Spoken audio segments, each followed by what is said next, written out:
play-by-play till we're finished. We're in hell right now, gentlemen, believe me. And we can stay here, get the shit kicked out of us, or we can fight our way back into the light. We can climb out of hell, 1 inch at a time. You know, when you get old in life, things get taken from you. I mean, that's part of life.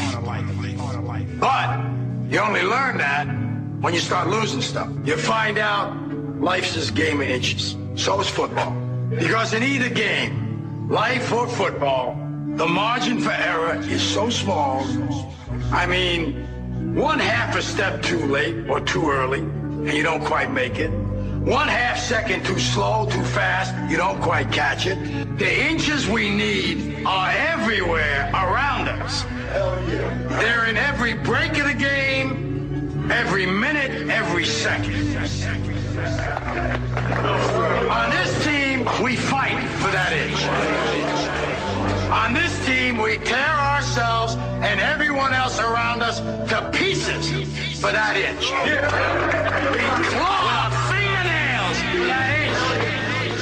Because we know when we add up all those inches, that's going to make the fucking difference between winning and losing. Between living and dying. I'll tell you this, in any fight, it's the guy who's willing to die who's going to win that inch. And I know if I'm going to have any life anymore, it's because I'm still willing to fight and die for that inch. Because that's what living is. There's 6 inches in front of your face. Now, I can't make you do it. You got to look at the guy next to you. Look into his eyes. Now, I think you're going to see a guy who will go that inch with you. You're going to see a guy who will sacrifice himself for this team because he knows when it comes down to it, you're going to do the same for him. That's a team, gentlemen. And either we heal now as a team, or we will die as individuals. Ideas are bulletproof. Yes, they are. Ideas are bulletproof. They can't stop us all. So everybody rise up, get pissed, get mad, get involved, and do something. Take your country back. Take your planet back. Otherwise, we're going to end up in a tyrannical 1984 technologically advanced type prison planet that's going to make anything in the past look like Rebecca of Sunnybrook Farm. Welcome to the show, guys. I'm your host, Popeye. This is Down the Rabbit Hole. And today, I am pleased to be joined by 2 of my friends. And everybody out there already knows who they are. I couldn't give them an introduction big enough that would be fitting of them. So I'll just bring them on, and you guys can enjoy them. Chris, Sheree, say hello. Oh, you're too kind, Popeye. It's a pleasure to be here with you. And I mean, all the activism that you've done, all the work that you've done, it's just an honor. And you've been very inspirational to us, too. As you can tell in that video that I posted, I put fear is the mind killer. And I didn't quite understand what that meant because I've heard it from Dune over and over and over again. But when you said it on our show, it really just resonated with me completely and just brought a whole new meaning to it. Well, you certainly showed no fear the other day. And just in case the listeners don't know what I'm talking about, Chris was doing his duty as an independent journalist, which I don't see anybody else in the mainstream doing, okay? And he confronted, I think it was Department of Homeland Security, if I remember correctly, and they were writing down license plate numbers in front of a local post office for no apparent reason, just doing it. So Chris, doing his due diligence as a reporter and a journalist and a radio show host, he went and questioned them. And boy, that didn't turn out too good, did it, Chris? Well, it depends on how you look at it. It's a matter of perspective, really. But I'll get into that in a minute. It was actually FEMA that was writing down license plates, which raised even more of a red flag. Had it been DHS, then I would have thought, that's what they do. They're Homeland Security, they're Gestapo anyways. But FEMA was doing it, and this was 2 days after the earthquake in Denver and a day after the earthquake in Washington. So I was thinking maybe they're getting ready, gearing up for something coming up in the future. If we look at Japan and other areas like that, they seem to have small tremors and small earthquakes, 4.0, 5.0, things like that, before the big one hits. So me being the crazy conspiracy theorist that I am, I'm thinking maybe these are the small ones and they know about the big ones coming.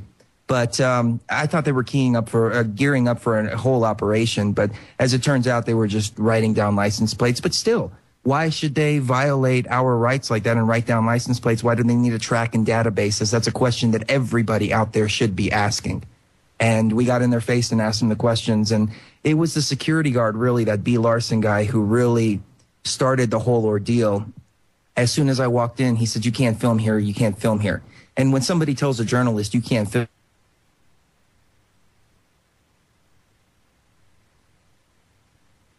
more of a reason to film, because, hey, what are you trying to hide? And as it turns out, it's not even illegal to film a federal building. Even Homeland Security's own documents, clearly, they have an outline on how to handle people that are filming the buildings. And it starts out, for number one, observe the individual's actions until the time that you believe that a field interview is warranted. Approach the individual taking the photographs. Remember that the public has a right to photograph the exterior of a federal facility from publicly accessible spaces such as streets, sidewalks, parks, and plazas. Identify yourself. Conduct a field investigation to determine the purpose of taking photographs of the facility and endeavor to ascertain the identity of the individual. Note that such encounters are voluntary contacts, not detentions. In order to detain somebody, you have to have reasonable suspicion. And then you can move forward to what's called the Terry stop, which came out of Terry, Ohio. And the Terry stop is where they think, you might be up to you might be up to no good, but they have to have a reasonable suspicion, as in they see a pack of zigzags in your hand. And then they might, reasonably suspect you might have marijuana in a place where it's illegal. Or they smell marijuana smoke, reasonable suspicion again. So we seem to have gone from point A to point C all of a sudden. In order to arrest somebody, you have to have probable cause. We all know this. And we were still conducting the field interview, or he was conducting the field interview, I should say. And then all of a sudden, he decided to put the handcuffs on me because I decided to walk away. He started asking me for my identification. Knowing that this was a field interview they were conducting, of course, I stuck to my Fourth Amendment right. Now, we got a few comments that made a lot of sense. Somebody said, well, next time, just don't take your identification with you. And then you don't have to tell them no. You can just tell them that you don't have it. Simple as that. That was very good advice. But when you're in the middle of it, you have your adrenaline pumping and you're trying to fight your adrenaline and you're trying to fight all of these negative emotions, fear and anger and everything like that. And you're trying to maintain that calmness. And that's what we have to do, ladies and gentlemen. We have to maintain calmness because, like Popeye has said time and time again, fear is the mind killer. When you're in a battle of wits, you don't want to fear because it's going to kill your mind. Simple as that. So you treat these people with love, kindness, understanding, and respect, and the situation ends completely different. Yeah, in fact, if you watch the video, which is available, Chris's articles on my site, the Intel Hub, We Are Change, Truth Frequencies website, everywhere. It's all over. And it's on their YouTube channel, obviously, the video. And you see everything go on. And then Sheree was, rightfully so, she was very concerned about your safety and about your welfare. And it's like I said to you guys, it's just an extreme juxtaposition because you see them haul you off.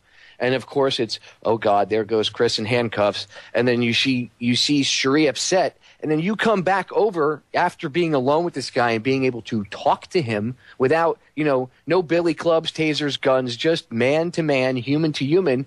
You come over with no handcuffs on, strolling over to the vehicle and, hey, I need some business cards so I can give to the guy. And he makes a comment about Art Bell. Yes. Yes. I had a nice chat with him. I think the situation went like this. From what I gathered, he was in front of a few other of his buddies. And once he got me in the police car, he changed his tone real quick. He started asking, are you comfortable? Do you need the AC turned on? Do you need me to loosen the cuffs a little bit? Are you in pain? Et cetera, et cetera. So this guy, I don't think that he was a bad guy. I think that he really believed that you have to show your identification during a field investigation. I don't think he even knew the difference between a field investigation and a Terry stop or a probable cause to arrest somebody. I think that's where it went wrong. I can't put any blame on this guy. But then again, I want to take it back a second, though, because in their own memos, it says they must be polite, they must be respectful to the public. And I imagine that they've given these orders to their officers because they don't want to come off looking like the Gestapo or like the SS, even though that's how they're operating. True. So maybe he was kind of just playing like an intel game, trying to be nice and see if you'd spew any info out or not. Possibly. That thought ran through my head as well. Yeah, probably could have been probably a little bit of both, but seeing the video, I'm leaning more towards.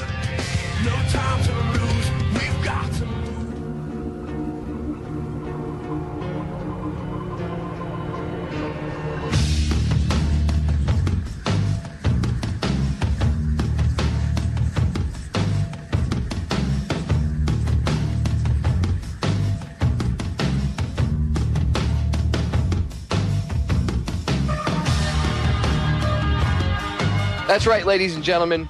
Cool heads do prevail. And if anything can be taken away from Chris's experience with FEMA, it can be this. That if you know how to speak and you do not fear and you do not show them that fear, because humans can sense fear just like animals, okay? I'll give an example in a second, but humans can sense fear. If you show that you are not fearful and that you are confident in yourself, sometimes the outcome is much different. But if you show them fear, sometimes they feed off of it and they jump on that and they attack. Now, what I meant by giving an example of showing fear is if you've ever gotten into a fight with somebody, okay, if you've ever gotten in an argument with them, if you're really mad and you really mean that you're going to knock the crap out of him, say some guy's threatening you or whatever, he comes at you, whatever the case may be. Have you ever looked into someone's eyes and let them know that you will stand your ground and they back off? You can feel that primal fear inside of them when they give it off. Well, if you can feel that in just some simple back and forth fight, you don't think that these goons that get off on that can feel it? And I'm sure probably in front of the boys, he was probably showing off a little, Chris, and that's probably why he was trying to be a little tougher. But like you said, as soon as he got you by himself, I mean, look at how you were able to turn that around. And yeah, you got a BS ticket, but didn't the guy even say to you, if there wasn't so many people that had gotten involved, he wouldn't have even busted your chops with writing you a ticket. He would have just let you go. Yeah, absolutely. It was the B. Larson guy that initiated all of this, so he was very heavily involved in this. And B. Larson worked for FEMA, and DHS showed up in the street. We were in the street, and the B. Larson guy kept saying, come on over here, come over here, come on, trying to get me to enter the FEMA property. As if he had told the police, the DHS, that we had actually gone on the property, which we hadn't. Well, I think that's what he told him. Yeah. So, yeah. But no, you're absolutely right. They do smell that fear. But I think it's not just smelling the fear. I think it's also treating you the way that you deserve to be treated. If you run around and say, don't tase me, bro, and start throwing a fit, well, mommy and daddy government's going to have to spank you.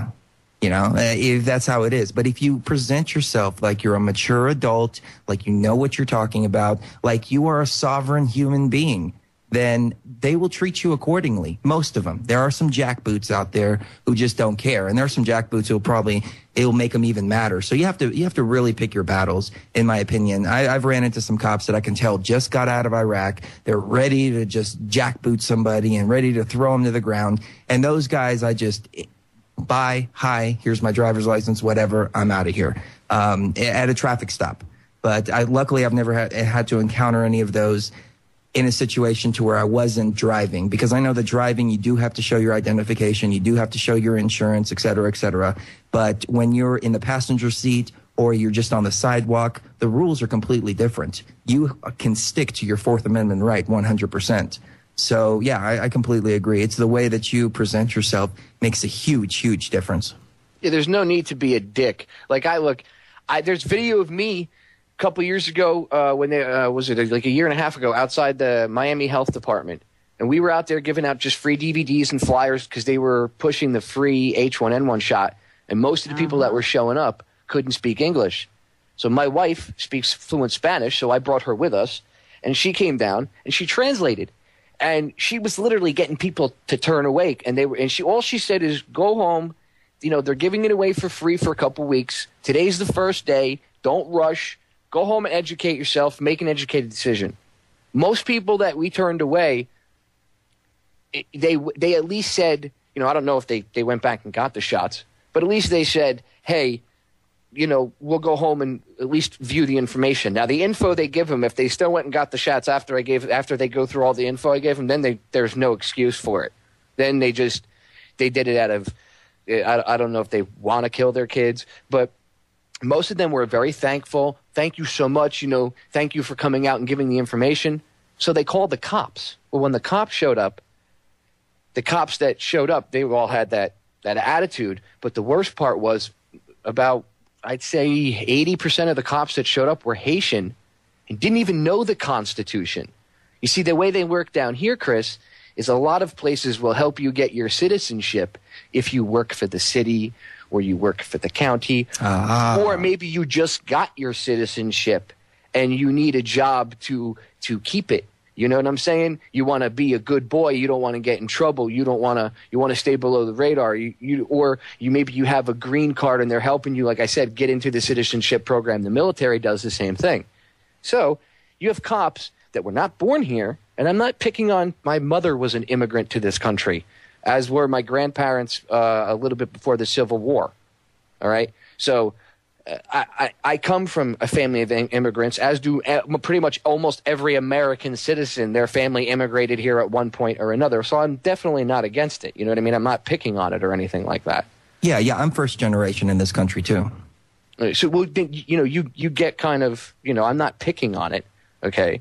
But when you have, there's certain things that are supposed to be done. There's certain ways that things are supposed to be done, and if the system is rigged and abused, which do I have to even tell you? Everything is down here. Okay, yeah. So they get these guys in basically, and they don't speak, half of English. They speak maybe 3 words. I'm not kidding. If you go watch the video, half of them don't understand what I'm saying. They repeat, huh, and the one guy comes over, big fat guy. He had to be, oh Christ, Chris, I don't know. He had to be like 350, 400 pounds and probably like 6'4". Big sucker, big Haitian guy.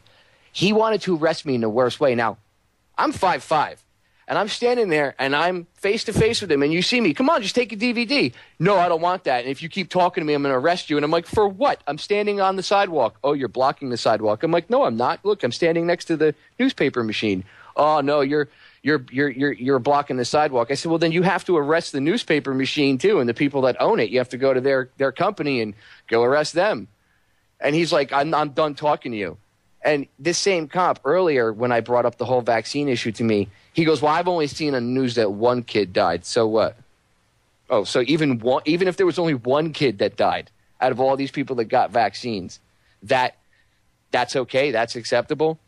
Some people are lost causes, I think. With those types, I wouldn't even bother. I mean, there's a lot of people I don't even bother with, and it's not because I don't want to bother with them. It's just because even Jesus says, don't cast your pearls before swine, because these people they're stuck in their ways. They're not going to get it. Our job is to just say, here's the information. If you want it, great. If you don't, no problem at all.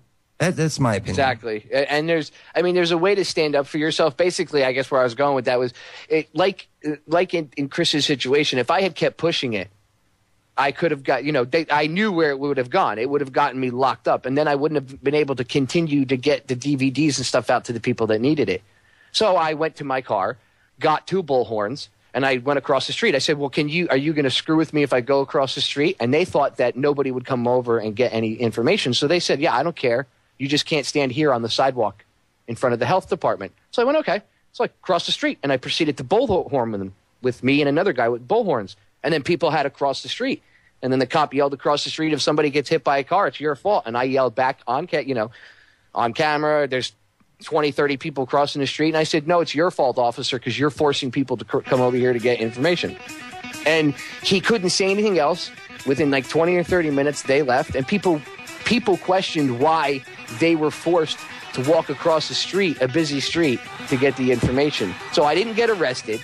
I still was able to get the information out and even protest the cops censoring me and not go to jail. And it was the way I handled it. So there is a way to do things and a way not to do things. We're going to break. We'll be right back.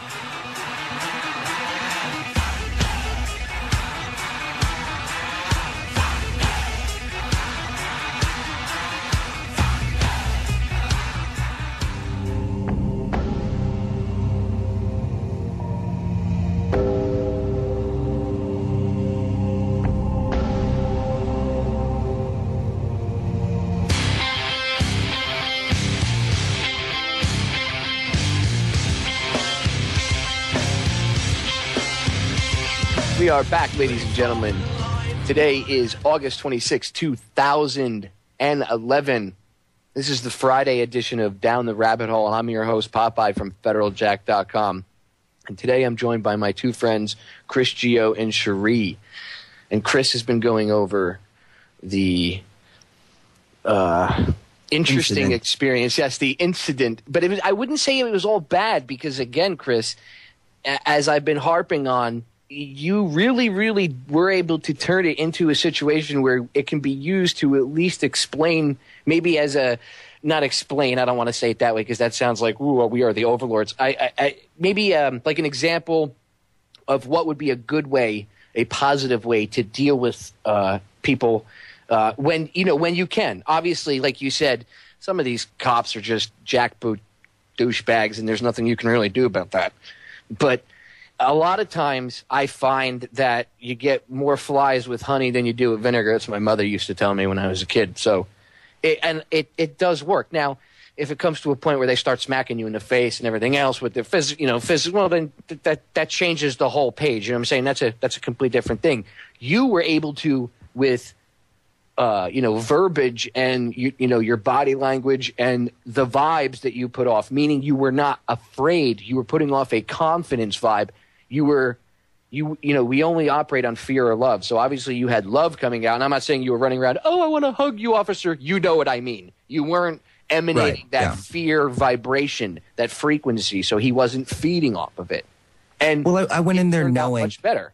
Yeah, I definitely. I mean, I went in there knowing what I was doing, what the rules are, what their laws are. I don't think that the laws apply to us. They're the ones that wrote them. Let it apply to them. But we should hold them to it. It's important for people to know, at least understand that their laws apply only to the Law Society in reality. Okay, they get you to think. When you say the words "I understand," when they say "Do you understand?" and you say "Yes, I understand," you're actually saying "Yes, I stand under you." Okay. Exactly. So you have to understand how it works. But it's good to know the stuff because look, Chris is like in the video, do you know the guy, I think the guy said to you, do you know the Constitution or something? And you were like, do you know the Constitution? I mean, you know your rights. See, you're not just, I have my constitutional right. And then when the guy says to you, what right is it? Tell me. You don't go, what your rights are. That's important that you know, because then you can stand up and say this, and you can start listing off all their little BS laws or statutes that they, and rules and regulations that they have to go by, not you, they. And a lot of times it's amazing. Did you ever see the video of the guy in the courtroom and he announced himself as a sovereign and everything else, and he was speaking to the judge, I don't, not like you're a dick, Your Honor, or anything like that. Was it a black Muslim guy?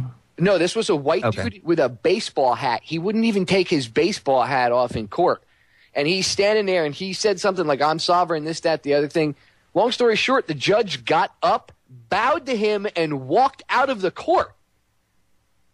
No, I haven't seen that. I need a link to that, definitely. And the cops, I'll send it to you after the show. The deputies, like they kept wanting to, like they kept getting close to him, and he's like, "Don't touch me! Don't you put your hands on me! Don't touch me! I am a sovereign." And dude, I swear to God, These deputies backed off. The judge got up, bowed to him, and walked out. It's like how to handle, what's the title of it? How to handle a judge, or how a sovereign handles a judge. Just, for the listeners, if you Google or go on YouTube, sovereign gets judge to bow or something like that, or judge bows to sovereign, I'm sure it'll pop up. And you'll see the guy, he just stands his ground. He knows the truth. He understands the Constitution. He knows that courts work on admiralty law, which none of us as people, as individuals, as sovereign individuals, as people, as humans, that those laws don't apply to us. They apply to a corporation that we agree to physically represent. And then we physically have to pay when we sign that ticket. Why do you think they made it a law? Remember, Chris, you're old enough to remember that back in the day, you didn't always have to sign your ticket. Remember people used to tell, like an informed person would tell the cop to piss off and throw the ticket out the window. I'm not signing that. Yeah. Well, now they made it a law. Yeah, now they did. Yeah, exactly. Or you go to jail.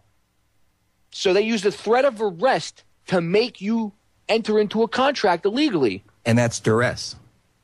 Which is unconstitutional. So they're breaking the law.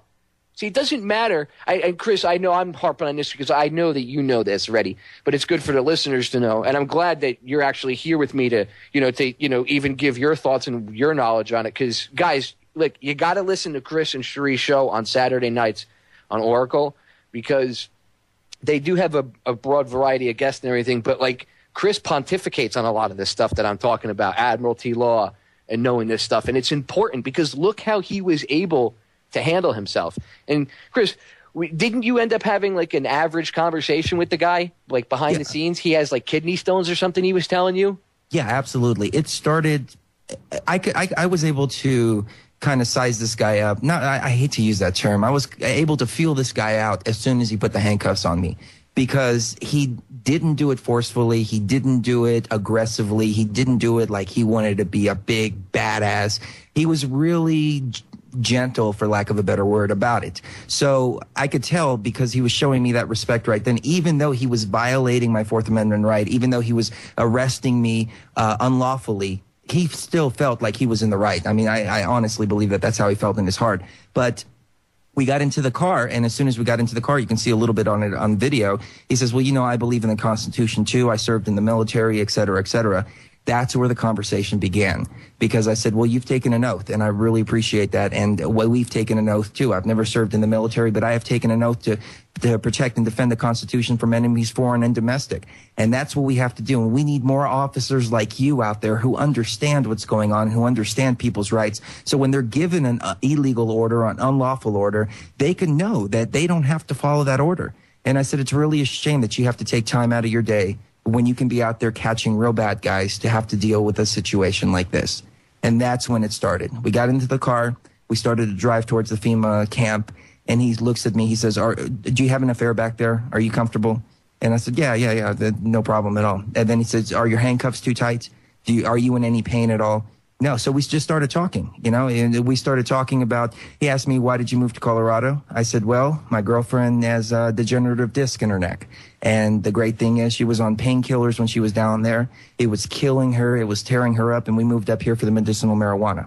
Now, we don't smoke it all the time, is what I told him. I said, they have lotions that you can put on your head, that you can put on your neck. They're non-psychoactive. And these things are like miracle drugs. And he says, well, I've had to take a lot of pain meds myself, and nothing works for me. Last time I had to take something was Demerol. And I said, you have to get off those pharmaceuticals. I said, let me ask you this. Do you have kidney stone problems as a result? He says, yeah, I do. I always have kidney stones. I said, well, here's what you do. Get some lemon juice, get some olive oil, about 4 ounces of each, freshly squeezed lemon juice, mix it together, drink that. If it doesn't work the first time, drink it a couple of other times. What happens is the acids from the lemon juice will break down the kidney stones, and the oil will lube up the system, and it will just come out painlessly. He said, really? I didn't know that. He says, I have always felt every time I go to the doctor, I get sick.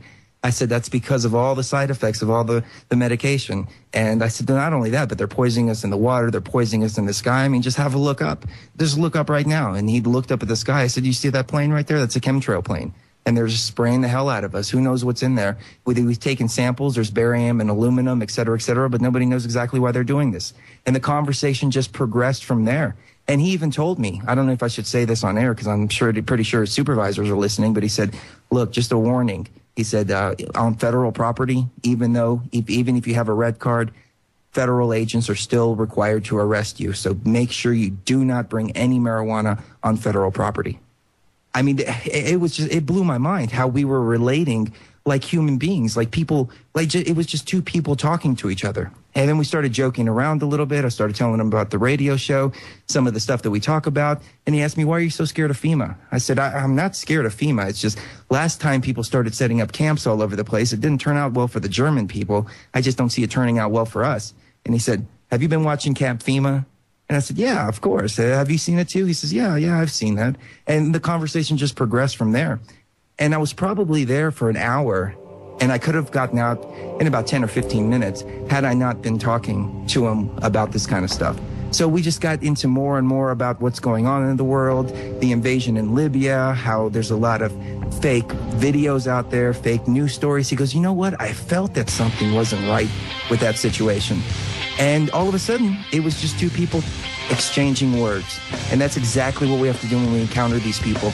Break down that cop mentality and make it two people exchanging words. Chris, I couldn't have said any better myself.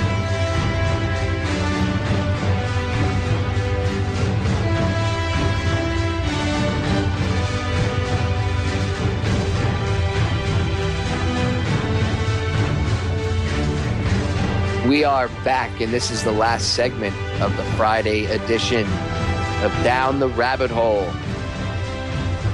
I'm your host, Popeye, from FederalJack.com. I'm hanging out with Chris and Sheree today, and Chris and I have been going over his interesting experience with a FEMA police officer, whatever you want to call him. DHS. DHS cop. Yes. Yeah, because FEMA is under the DHS umbrella.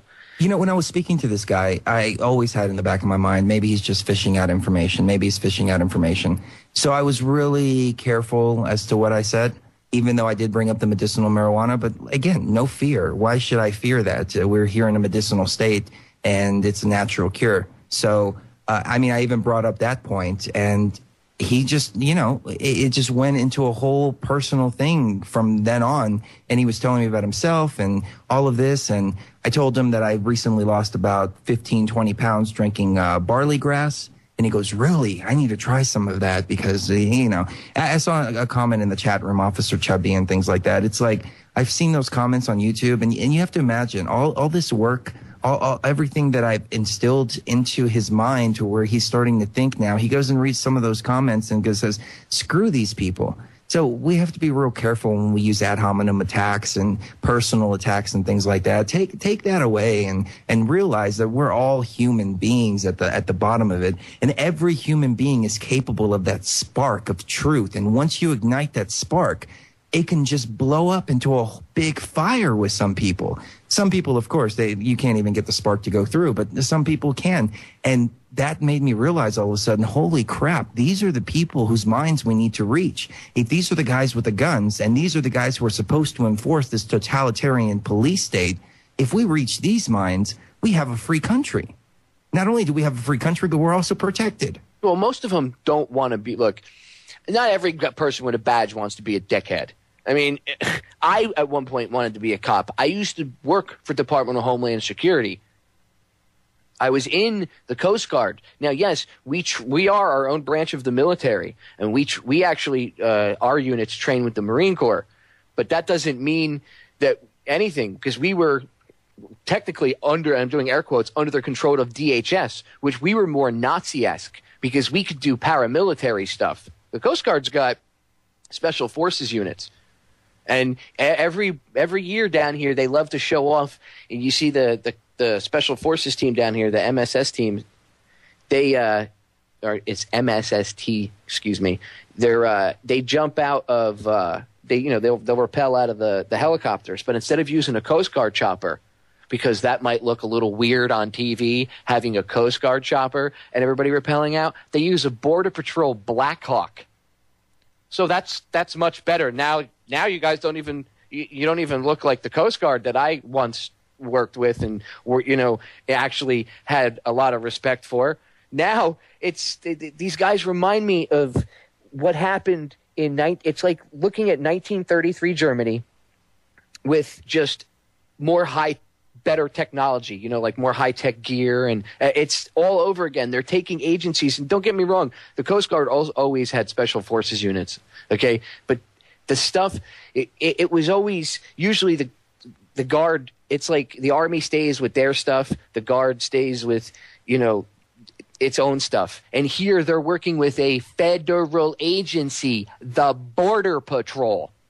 And they randomly do I don't want to say flights. I can't talk tonight. They randomly do flights around South Florida. And they'll say, "Oh, we're cruising the coastline." But Border Patrol, it's not like you see them cruising around every day. Normally when you see a helicopter, it's a Coast Guard chopper.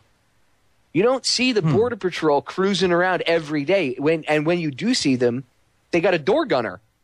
And they break them out now, Chris, if they had a couple years ago a cop get shot, and they had this huge manhunt. And, I mean, they had Border Patrol agents, FBI, they had the DHS agents that are around here, local cops, Sheriff's Department, Border Patrol was flying around with a Black Hawk. And they kept showing the Black Hawk on the news and saying, it's so severe that they had to get out a chopper, must be a really bad guy, they're trying to save everybody. Nobody saw the conditioning of what they were doing. You know what I mean? Nobody saw what they were doing. They're not only are they conditioning the public, they're conditioning the people, because I used to be one of them. Yeah. The guys that do it, they're conditioning them. That's what the drills are for. It's so that you have muscle memory and you do things without even thinking about it. It's like mind control. We touched on this on your show the last time I was on. Sheree's got a great article. Sheree, what's the name of the article again, really quick, that you did? Oh, man. Was it Teen Mania? It was Teen Mania's Honor Academy, Religious Indoctrination, and Mind Control. Yeah, by the way, before I forget, tell them where they can check it out. Tell them both your sites. Give that out quick, because we got a few minutes, but I want to make sure I give all your links out so everybody can go check it out. Go ahead. Absolutely. TruthFrequencyRadio.com, TruthFrequencyNews.com, and YouTube.com/TruthFrequency. And please go check out Sheree's article, because she really it's important, because you really break down what's going on. I mean, it's 3 videos. You got to take the time and listen to it. If you want to learn about mind control and you want to see a prime example of it, she shows you kids willing to roll down a hill covered in vomit. Do I have to say any more? Right, Sheree? Willing to do these things. They do it wholeheartedly. Sir, I am full of joy, sir, is what they make them scream while they do it. It's all mind control. That's exactly what it is. That's what the law is, too. It's mind control. They make you believe that you are somehow subject to these laws and statutes and everything that they write. And you're really not. You're flesh and blood human beings, ladies and gentlemen. And when we start remembering that, then we can really be free. And when we start seeing others as human beings, too, and not, jackboot thugs or just because they have a certain uniform on. Now, I do have to say this, though. If the guy would have grabbed me, threw me to the ground when he was handcuffing me, I probably wouldn't have said another word the entire encounter. So you have to really kind of feel out the situation before you proceed for something like this. But I think it turned out really, really well. And we got rid of the fear factor completely, and love, kindness, understanding, and respect towards your fellow man. And that's why it turned into an exchange of words between two people. Not between an officer and somebody who was arrested, an exchange of words between two people. Exactly. We have to break down that barrier, because that's how we're going to get to them. Because right now they have this mentality of we're the bad guys. Remember, they've been trained. I was trying to educate one of the local bloggers here that I spread her links for her so people can, around the world can see it's an example of local corruption, and that's what she covers. Every once in a while she might talk about something national, but she usually nails the local stuff. And she's actually responsible for getting the mayor that called the FBI on me voted out. So kudos to her. And she's a prime example of like how to do something grassroots. And she had a horrible experience with a cop the other night at a town hall meeting where the cop put her. I was telling you guys the other day. They were standing and she walked. He made a comment to her as he walked by. She was minding her own business, and he came up and he snarled in her face and everything else. And he had that look, and she said he looked like a snarling dog. Now that's the exact opposite of what you dealt with. So that's the case that you were talking about. You got to know when to hold them and know when to fold them. Exactly. I've dealt with jackboots before. And while I still stand my ground and I still go through the same way that I go through everything, there's a certain point where I cut it off and say, I'm not going to try to educate this guy or bring any information to the table or anything. The most important thing whenever you get pulled over by a cop or anything is get out of the situation safely. That's the number one thing. They want you to do something stupid so that they can arrest you. Because once you're in the system, it takes forever to get out, okay? And it doesn't matter if you're innocent or not. You're still going to end up paying money out. And you're doing nobody any good by being locked up. And all the money and time you waste end up dealing with all that crap is it's just a waste of time, energy, and everything else, and money when you don't have to push it that far. Now, if it was already a physical altercation, if the guy just came up and, smacked Chris in the face or something, or maybe Chris would have handled it differently. But honestly, I don't think, this comes from someone who was a firefighter. I was a first responder, okay, on 9/11. I was in the military. I grew up in a pretty tough area. I've had a job as a bouncer, okay. This comes from someone who's been in plenty of fights in his life, okay. You don't need to always go down that path and push it. Sometimes it's better, in fact, most of the time, it's better to handle it with wisdom and enlightenment than with your fists. Exactly. That doesn't get you anywhere, dude. And in case of, not saying fist, but being a smart ass with your mouth. It's the same way. Like Chris could have been like, oh, F you, I don't have to show you anything, kiss my ass. He didn't do that. He handled himself the proper way. And, look how you handled it. And look how it turned out. That's all I can say is you took a crappy situation and you turned it into a perfect example of how to at least control yourself when you're in a situation like that. Let me throw out a couple of plugs real quick. Our first guest, Rob Menard, WorldFreemanSociety.org, The Anti-Terrorist, YouTube.com/The Anti-Terrorist, Paranoid, LiveFree.fm. These are the people that I've learned from. If you want to learn this kind of information, listen to what they have to say. There you go, man. Thank you very much, Chris, for sharing your knowledge. Thank you, Chris and Sheree, both for coming on my show today.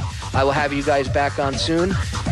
Listeners, I will see you on Sunday, and don't forget to check out Chris and Sheree tomorrow night on Oracle Broadcasting.